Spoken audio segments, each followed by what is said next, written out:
Você viu agora há pouco que no último final de semana a ministra da Agricultura, Tereza Cristina, esteve aqui em um evento em Mato Grosso do Sul, veio participar da inauguração dos armazéns climatizados da J. Basso, lá em Ponta Porã. E o repórter Vinícius Souza acompanhou a programação e conversou com a ministra. Perguntou sobre as expectativas para o recurso de subvenção de crédito para o plano agrícola. Confira a resposta. Acho que está tudo certo. Nós precisamos que passe o PLN 4 pelo Congresso, para que ele seja aprovado dentro daqueles valores de 249 bilhões, ele está dentro disso. E aí nós já temos a garantia de que será, no mínimo, igual ao ano passado, 10 bilhões de reais para fazer a subvenção de todos os recursos para o Plano Safra 2019-2020. Bom, e para comentar sobre este assunto, nós estamos recebendo aqui em nossos estúdios o analista de agronegócio, João Pedro Cuti Dias. Bom dia, João. 10 bilhões é suficiente para o plano de safra desse ano? Bom dia. Vamos pegar e analisar um pouquinho por que tem esse subsídio. O subsídio, na realidade, é um pagamento que se faz do dinheiro do Tesouro ao agente financeiro, mas especialmente ao Banco Brasil, que tem a maior carteira de crédito rural no Brasil. O argumento deles é o seguinte: o banco aplica uma taxa média de 7,5%, e esse dinheiro teria a oportunidade de receber 9,5% em outras aplicações. E o Tesouro, então, banca essa diferença. É algo que é bem questionável nesse momento. Eu acho que talvez no futuro o governo deve fazer alguns leilões com toda a rede bancária. Quem oferecer uma taxa menor, ele pague. Mas esse ano tem que ser desse jeito mesmo. Uma polêmica a respeito de crédito rural, a respeito desses 10 bilhões. Só para ter uma comparaçãozinha, para ter uma ideia da gravidade que nós estamos vivendo na economia brasileira, e que o nosso ministro Paulo Guedes, numa entrevista numa revista semanal, falou que o Brasil ou faz a reforma ou quebra. 300 bilhões é a previsão do déficit da Previdência para esse ano, e se não fizer nada, ano que vem é 350. 300 bilhões são 800 milhões por dia. Desculpe. 800 milhões de reais por dia o déficit da Previdência. Ou seja, nós temos no Brasil, ao contrário do Robin Hood na Inglaterra, que ele tirava dos ricos para dar para os pobres, aqui nós tiramos dos pobres para dar para os ricos. Nós temos uma classe de 2, 3 milhões de apaniguados no Brasil que recebem aposentadorias absurdas, isso tanto a nível federal como a nível estadual, e o que acontece? Não tem dinheiro para fazer mais nada no Brasil. Hoje o país está parando por falta de recursos para a saúde, para a agricultura, para logística, para infraestrutura, para tudo. Não tem mais dinheiro, acabou.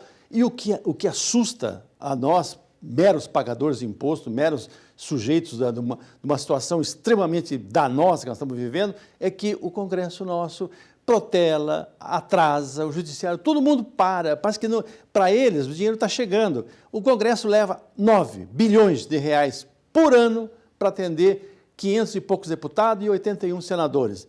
9 bilhões, ou seja, todo esse subsídio que entre aspas, que é mais ou menos que vai para a agropecuária, para produzir alimentos, para atender 205 bilhões de brasileiros, chegar a alimentos que custam 50 centavos de dólar, 80 centavos de dólar, uma garrafa de óleo de soja, um filé de frango custa 2 dólares, ou seja, alimentos baratos, de qualidade para o nosso consumidor, não tem recurso para isso.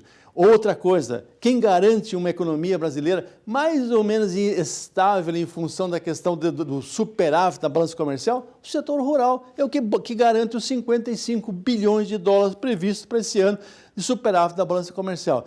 Então o Brasil distorce o problema. Nós ficamos discutindo 10 bilhões, quanto tem um buraco de 300 bilhões na Previdência, quando você tem problemas homéricos para serem resolvidos no Brasil. Só para um exemplozinho, os produtores de soja americanos e alguns produtores de milho estão recebendo do governo dos Estados Unidos 15 bilhões de dólares. 15 bilhões de dólares são 60 bilhões de reais. Quantas vezes maior que é o subsídio? Não, desculpe, é esse apoio que o governo tira do orçamento da União para atender o setor rural. É 6 vezes mais só para atender os produtores de soja no meio oeste americano e alguns produtores de milho em função da queda de preço que eles tiveram lá em função da guerra comercial China e Estados Unidos. Então o Brasil é um país que produz, o governo passa para o produtor rural uma carga tributária distorsiva. Quando você fala, exemplo, Moderfrota, dinheiro, recurso do plano de safra para atender a compra de equipamentos, quanto que sai de imposto numa coletadeira, num trator, numa plantadeira? 30%, 35%? Esse dinheiro vai para onde? Para os estados e para a União. É o ICMS, PIS, COFINS, etc, etc. Então o Brasil distorceu. Uma matéria mostrada agora, há poucos minutos atrás, a respeito dos produtores de arroz do Rio Grande do Sul. Imagina a situação deles, que compram adubo pelo preço do mercado internacional, pagam uma logística absurda que nós temos no Brasil, custo muito alto, energia elétrica, tudo, para vender um saco de arroz por 30 e poucos reais. Ou seja, eles chegaram a um ponto que não tem mais como se manter. E quem vai produzir arroz para atender os 11 milhões de toneladas de consumo no Brasil? Então, isso que é errado. Quando se discute, e aí, às vezes a gente vê em outros órgãos de comunicação mostrando, subsídio para o setor rural. Não é subsídio nada.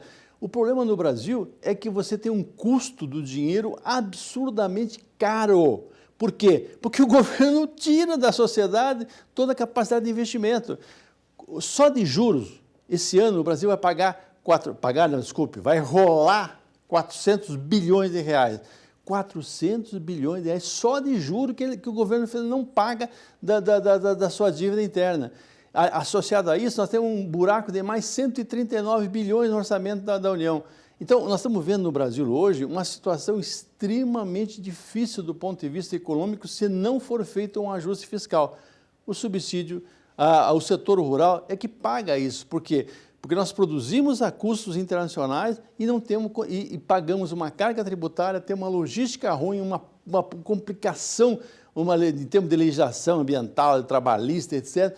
Ou seja, nós transferimos para quem produz alimento, para quem garante a balança comercial brasileira, os encargos que um governo normalmente gastador, perdulário, e que o Congresso não é capaz de atuar em cima para segurar esses grandes problemas do Brasil, e nós ficamos discutindo se é ou não possível arrumar 10 bilhões de reais para equalizar as taxas de juros.